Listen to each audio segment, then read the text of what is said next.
Subscribe to Film Companion for your film fix. Hit the bell icon so you never miss an update.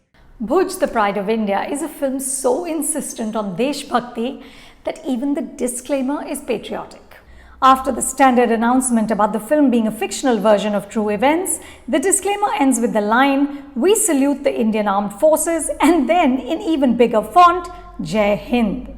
Director Abhishek Dudaya maintains this high-pitched fervour from the first frame to the last.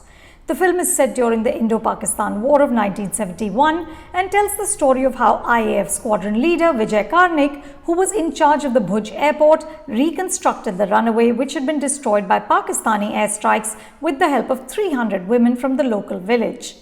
This act of valor prevented Kutch from falling into the hands of the Pakistani army. It's an incredible story told here with the narrative depth of a restaurant menu. The characters are stick figures who repeatedly proclaim their love for the motherland. They don't have conversations, they make declarations, such as Pakistan ही इस्लाम का सबसे बड़ा दुश्मन है और मराठा सिर्फ दो बातें जानता है, मरना या मारना. These lines are of course delivered by the good Indians. The Pakistani are, to the last man, evil buffoons. We know they're Pakistani because they say Janab in every other sentence. And their battle skills are so poor that in the climactic fight, Sanjay Dutt playing a villager named Puggy is enough to decimate half the Pakistani army. He's massacring them with an axe, but no one has the good sense to shoot him. Bhuj, the Pride of India, has 4 writers. Apart from Abhishek, there's Raman Kumar, Ritesh Shah and Pooja Bhavoria. But it doesn't have a coherent screenplay. It begins in December 1971 and then flashes back mid-battle to other skirmishes. We get an extended action sequence in which Ajay Devgn, playing Vijay Karnik, takes on Pakistani spies in a spice factory.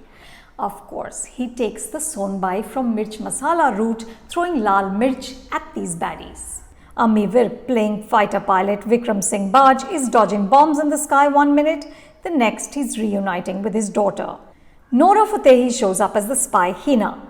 We're told that she joined RAW to avenge her brother who was stoned to death after being caught spying for India. So Vijay's voiceover helpfully informs us that Pakistan se Hina ki ladai national bhi hai aur personal bhi.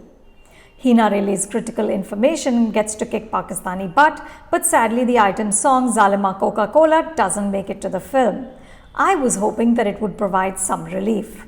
This film isn't content to portray Pakistanis as sadistic clowns. It also editorializes on the larger relationship between the two countries to establish that Pakistan has no moral fiber. Vijay's voiceover tells us that in 1947, when India was cleaved into two countries, India gave Pakistan 75 crore rupees as a parting gift.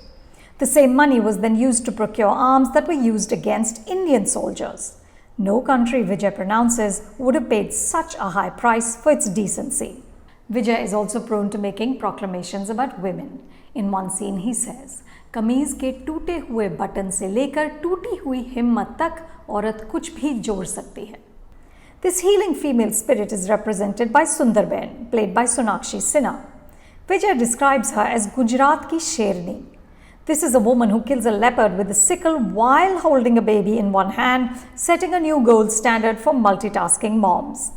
She, along with the other village women, repair the runway through the night. But their labor and the terror of that moment is utterly lost in this train wreck of a film. Apart from Sundarben, the women who accomplish this incredible feat get 0 mileage. Pranitha Subhash, who plays Vijay's wife, doesn't have a single dialogue. Bhuj is mostly a series of disjointed vignettes about men killing or thumping their chests and proudly declaring their love for Bharat Ma. Since this becomes excruciating very quickly, I focused on burning questions such as, in Sher Shah, Captain Vikram Batra says, "Tiranga lehra kar aunga, nahi to usme lipat kar aunga par aunga zarur." Vijay delivers almost exactly the same line in this film, so who said it first?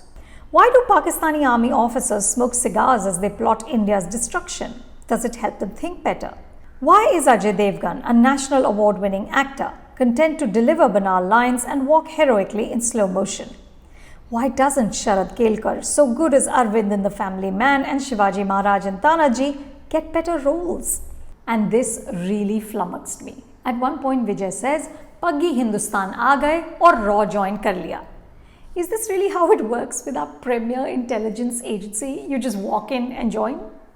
In his review of The Last Airbender, Roger Ebert wrote, "The film is an agonizing experience in every category I can think of and others still waiting to be invented." The same is true of Bhuj, The Pride of India. You can see the film on Disney Plus Hotstar. For more reviews like this, subscribe to Film Companion and don't forget to check out our website filmcompanion.in.